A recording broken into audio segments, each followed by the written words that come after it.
Metal Gear Solid is a video game series that needs no introduction.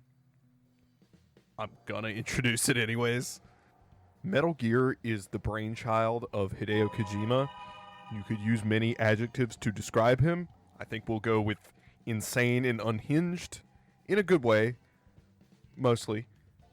Metal Gear Solid is a series of sequel games to the original two Metal Gear games, Metal Gear and Metal Gear 2 Solid Snake. If you're wondering why I'm not covering those first, old game bad? No, I'll get around to them eventually. Let's go ahead and get into it. And obviously, spoilers for this nearly 30-year-old game. If you haven't played it yet, you probably won't.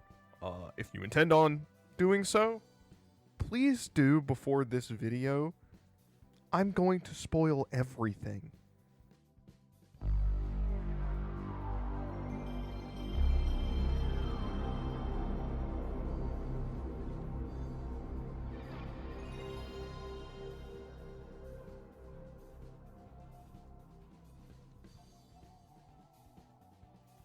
Anywho, we start our journey launching into Shadow Moses Island, a military base taken over by these jackholes, Foxhound. More on them later.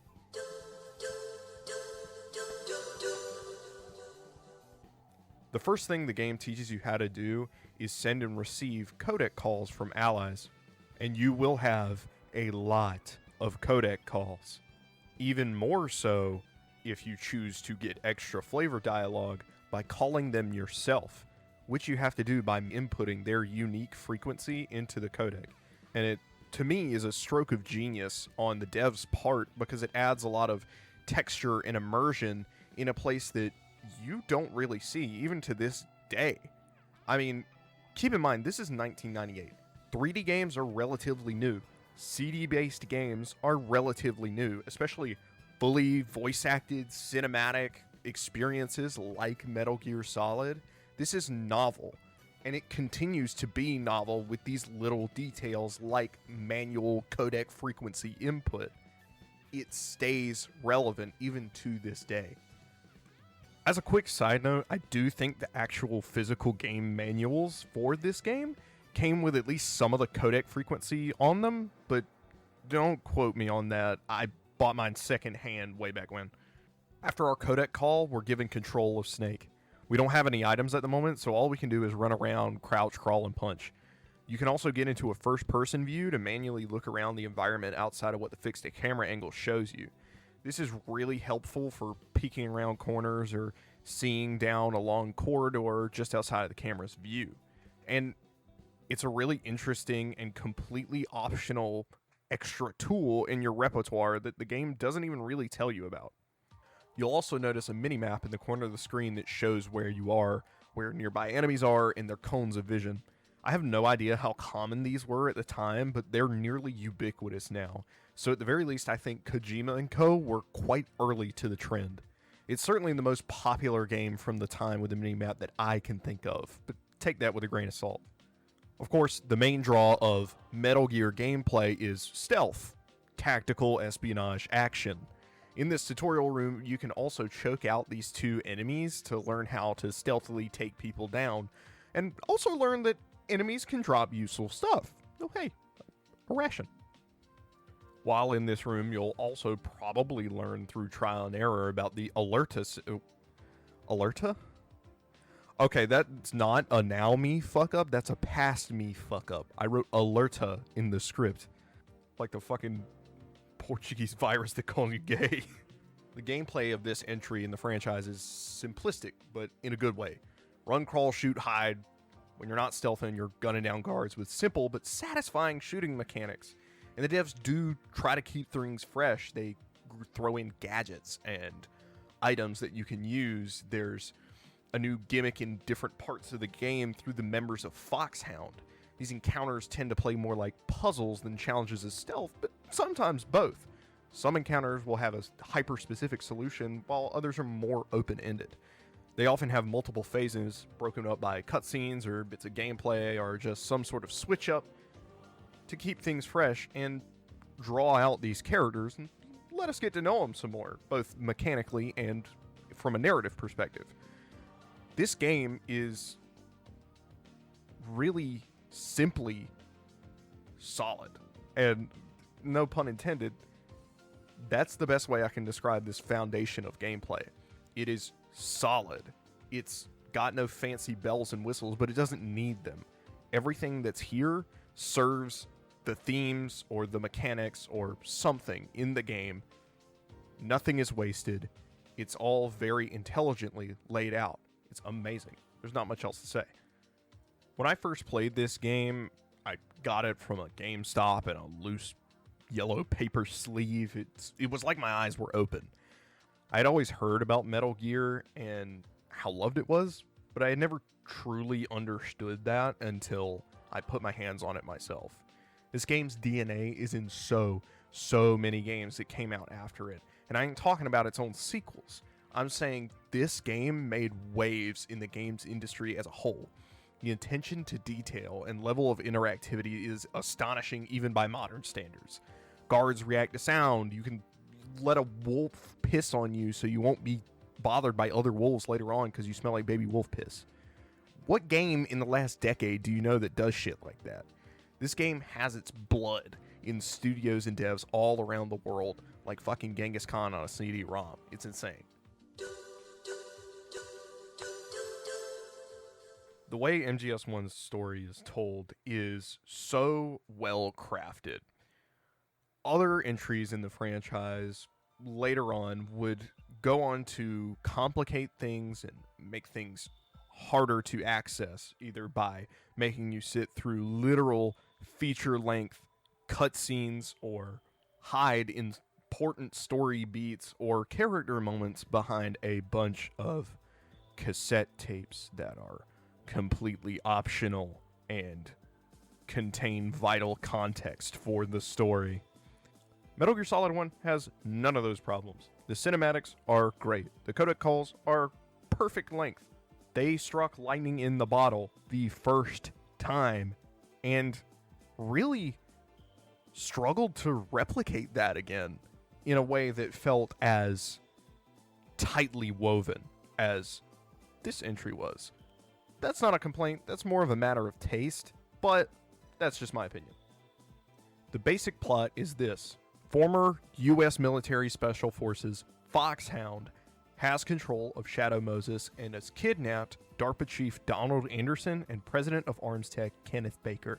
They're threatening to launch a nuclear strike if the government doesn't hand over the remains of Big Boss, which is a guy your character, Solid Snake, killed in the last 2 Metal Gear games. Yes, he killed him twice. Once. 0 times. Well, for now, in this entry, we are under the impression that Big Boss is dead. Let's talk about us, you, Snake, for a minute. You play as Solid Snake, military action hero looking guy and protagonist of the first 2 entries in the series as well as this one. We learn that he's a former member of Foxhound from Colonel Roy Campbell, who's our commanding officer and our kind of main point of contact over the codec for most of the game.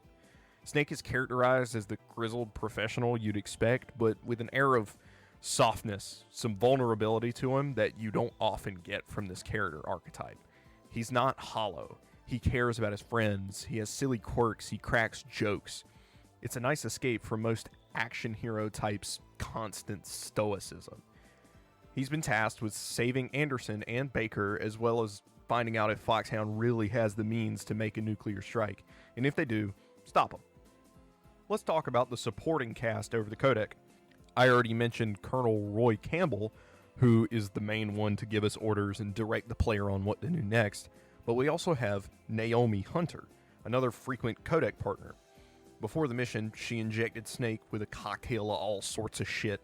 Nanomachines, nootropics, and fucking antifreeze to keep Snake from freezing to death in the Alaskan cold. She also saves your game for you. Later on, there's also Kazuhira Miller, who Snake calls Master. He'll give you tips and advice on how to survive while on the island. Solid dude. More on him later. We should also probably talk about a Rose Gallery we'll be going up against. Foxhound consists of 6 members: Decoy Octopus, Revolver Ocelot, Vulcan Raven, Sniper Wolf, Psycho Mantis, and their leader, Liquid Snake. He happens to have a similar call sign to you. Huh. Getting back to the game itself, Snake successfully infiltrates the base, and along the way, he overhears that Foxhound already knew he was coming. After schlepping through the base unnoticed, Snake makes his way to the cell where DARPA Chief Anderson is being held. Anderson explains to Snake that Foxhound is indeed nuclear armed, but not just with some old warheads, no, they have a Metal Gear. Metal Gear are bipedal nuclear powered tanks that Snake has dealt with before, but this specific Metal Gear is the final prototype for a series of mass-produced Metal Gear. This one's called Metal Gear Rex. Not good! Like most nukes, Rex has launch codes. Rex in particular has 2 launch codes, and Foxhound needs both if they want to launch the Metal Gear. One of these codes is known by Anderson, with the other being known by Baker. Bad news, they already know Anderson's code. Turns out Psycho Mantis, who I mentioned earlier, can read fucking minds, and got it that way. While this conversation goes down, we can see that the lady on the cell next to us is eavesdropping on us. Good news, we're informed that there's some keycards we can collect in order to manually override and shut down Rex. Baker probably has them, or at least knows where to get them, so he's our next objective. Wait, what? What the fuck? Huh. Calling Campbell, he confirms to us that he has no fucking clue what just happened. Exiting the cell, we get a gun pointed to our head by a female guard. Wonder who that could be. She thinks Snake killed Anderson. That's not an unreasonable assumption. She also mistakes him for Liquid Snake. Interesting. Snake instantly realizes that she's a rookie and she's completely out of her depth, so he tries to take advantage, but then we're suddenly ambushed by a bunch of genome soldiers. Did I mention the genome soldiers? Yeah, the enemies you fight are like all genetically modified. It's kind of really important to the game's theme. I don't know how I skipped over that. Anywho, Snake and the woman have their shootout with the soldiers. Also worth noting, it's basically confirmed by the naked guy on the ground here that the girl we're working with here was the girl in the cell, having stolen the guard's clothes, if that wasn't clear already. As the shootout winds down, the lady escapes, and there's this zoomed in shot of her 4-polygon ass, and I swear to God, this is actually important for progressing the game. Snake soon finds Kenneth Baker, the guy who assumedly has the other launch code, as well as the card keys for overriding the launch, tied up to tripwires in C4. We attempt to free him, only to be ambushed by our first member of Foxhound, Revolver Ocelot. After a fight, Ocelot gets a hard and fast lesson about why militaries moved away from revolvers decades ago. While taking 500 years to reload, this smug son of a bitch gets his hand sliced off by an invisible ninja, who then frees Baker from his trap in the same motion. Ocelot nopes the fuck out upon being approached by this guy. The ninja doesn't introduce himself, gets psychic attacked, and nopes out as well. Collecting ourselves after all that, we ask Baker about the codes and the key cards. Turns out Baker has an implant that made him immune to Psycho Mantis's probing. Yippee! He also got tortured regular style and gave up the code anyways. He also gave the key cards to that woman from before. Great! Baker has more pearls of knowledge to drop on us as well. 1, he thinks the woman we dealt with before is Campbell's niece. And 2, we gotta find Hal Emmerich. He's the leader of the Metal Gear Rex project, and he probably knows something useful. After a long speech about Metal Gear's origin, he explains to us who that ninja guy from before is. Again? For real? Pentagon? What the fuck is going on? Well, Baker's dead. Huh. A codec call with the Colonel reveals that the woman's name is Meryl, and Roy asks us to work with her, which we oblige. We also speak to Naomi, since she was mentioned by Baker before he died. She denies any affiliation. When we get in contact with Meryl, she kind of fangirls out about you being Solid Snake, legendary war hero and all that. It's kind of endearing. Meryl gives us a rundown on what happened at Shadow Moses before we got here. Foxhound were called here by the military to facilitate a nuclear test launch, but they said, fuck them and staged a rebellion and took over the base. Meryl just so happened to be there, and it's not exactly clear if this was an intentional stationing of someone close to Roy or if this was pure coincidence. Either way, Meryl refused to join Foxhound and the Genome Soldiers, and that's how she wound up in that cell. Off to find Emmerich. Oh shit, a tank! Oh shit, a big muscle man in a tank! That's Vulcan Raven, by the way. Oh hey, a keycard. We need to get into the rest of the base. Well, boss, I hope you are happy. You got the card. Oh no, a keycard. We need to get into the rest of the base. Working our way to Emmerich, we end up face to face with the ninja guy again. He says he's not our enemy nor our friend, and then asks to fight us. After some good old fisticuffs, we learn this guy is Gray Fox, an ally of Snake's that was presumed to have died in Zanzibar on a previous mission. One psychic attack later, and he's gone just as quick as he showed up. Hal Emmerich pees his pants and tells Snake he doesn't know dick about the nuclear capabilities of Metal Gear Rex. He does know where to find Rex, though. He also gives himself a nickname, Onakon, after his love for Japanese animes. We now have to meet up with Meryl. To do that, we have to see through her disguise by, I shit you not, using our knowledge from that zoomed in ass shot to find the soldier that walks different from the others. Yes, unironically, the ass shot is mandatory for your progression through the game. Meeting back up with Meryl, we see that she has one of the card keys necessary to shut down Metal Gear, not related to the card we also picked up from the tank fight earlier. That was a different thing. Then, psychic attack yet again, and Meryl is not well. Psycho Mantis got into her head, and he forces Meryl to try to kill Snake. Mantis tries to use Meryl against Snake. They fight. Mantis tells you what games you like to play and makes you switch controller ports, and boom, dead. One tragic backstory later, and we're on our way to Rex once again. God damn it! This is where we fight Sniper Wolf, dueling her right next to an injured Meryl. We win the duel, but we don't actually kill Wolf. She just runs away.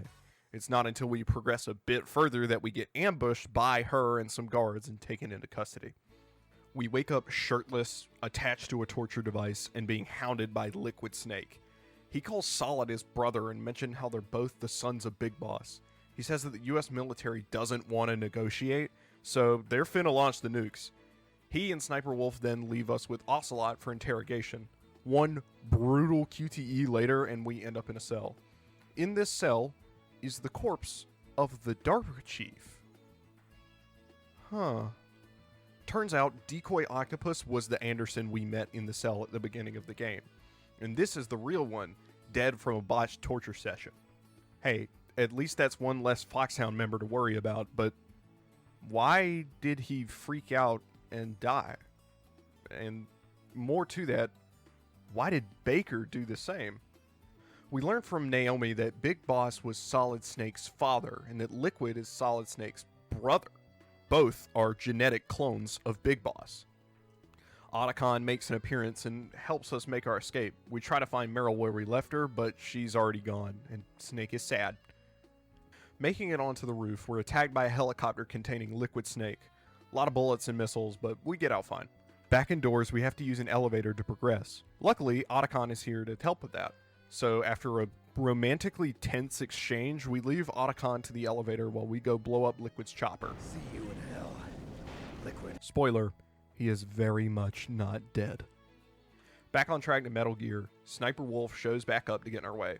Otacon begs us not to kill her.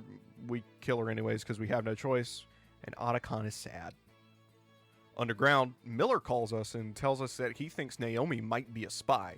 Oop, here's Vulcan Raven again. Oop, Vulcan Raven's dead. Naomi is full of shit, by the way. Hey, there's Rex. Otacon calls us to inform us how Metal Gear circumvents international arms regulation. He lets us know that the nuclear warheads it's equipped with aren't self-propelled, but rather fired by railgun, and thus aren't technically missiles. He explains that whoever controls Rex controls the world, basically.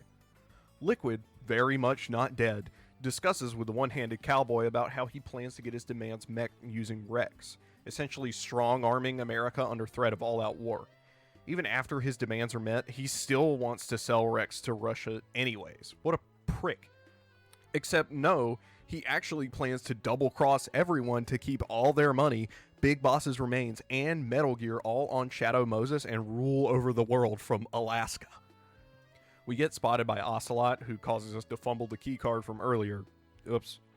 We also learn that the one keycard we have is actually 3 in 1. It changes shape at different temperatures. Now all we gotta do is use the different shapes on these terminals and we're golden. We just have to go to parts of Shadow Moses that have different temperatures, change them, and get back in time before they change back. Turns out we are not, in fact, golden. Fox Die, a weapon that Liquid and Ocelot were discussing earlier, turns out to be a programmable virus type thing that can target specific individuals. It's suspected that within Naomi's cocktail was Fox Die, and we essentially acted as patient zero to spread Fox Die around to kill all of the members of Foxhound, along with Anderson and Baker to cover this whole mess up. Colonel has Naomi arrested, and she calls us, letting us know how important Gray Fox was to her, and how she initially wanted revenge on Solid, since both of her and Snake were under the impression that Snake killed Gray Fox in Zanzibar. However, after getting to know him, Naomi actually decided against injecting Fox Die into Snake. She reveals that Campbell was in fact the one to inject Fox Die into him.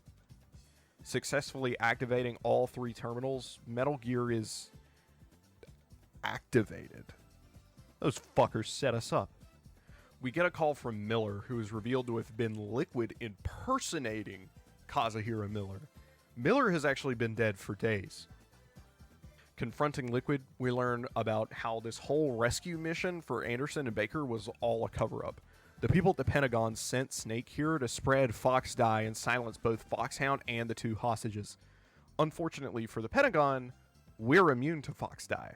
Unfortunately for us, so is Liquid. Liquid has it out for Solid because Solid was considered to be the better of the 2 clones of Big Boss. He felt cast aside and inferior, and hated Big Boss for showing that favoritism. But Solid already killed Big Boss, so Liquid double hates Solid for taking away his chance to kill Big Boss himself. Fighting Rex piloted by Liquid, it doesn't seem like we can actually get to Liquid in the cockpit until Gray Fox shows up for the assist, bravely sacrificing himself so that Liquid is exposed and Solid has an opening. Big explosion and we lose consciousness. Waking up to find out that Liquid has now survived his second explosion in this game, we have a conversation about Liquid's intentions with Big Boss's remains. You see, Solid, being the better of the 2 clones, is the basis for the genetic enhancements of the genome soldiers. Liquid, seeing them all as brothers as he does Solid, wishes to use Big Boss's remains to save them from the side effects of the genetic modification. Meryl's here too, by the way. We get word that the US is going complete scorched earth on Shadow Moses in order to cover this whole mess up. We fistfight Liquid on top of Rex before he falls to his doom, and we make our daring escape with Meryl via a buggy. We're tearing through the tunnels, shooting up anyone in our way, and here is the 3rd time Liquid Snake avoids certain death. After a shootout and a crash, Liquid has Solid and Meryl dead to rights. Gun pointed at them, they're pinned under that buggy that they took. And then Liquid also succumbs to Fox Die. This throws into complete question if Liquid's assertion about both him and Solid being immune to Fox Die holds any water at all. Snake has Fox Die in him. This is confirmed. It just might be a matter of time before it goes off and he dies. Turns out the Secretary of Defense went under the president's nose for this cover-up job and was quickly arrested, and the nuclear strike averted, so Meryl and Snake aren't in any imminent danger right now. But what about Fox Die? Snake calls Naomi and asks if it'll kill him, to which she responds with a big speech about how, life is important and you should live it with no regrets regardless. It's a non-answer. Snake has no idea if he's going to die or not. But regardless, he's now considered killed in action and is thus a free man. He can live however he wishes. He and Meryl ride off into the sunset to live their lives how they choose.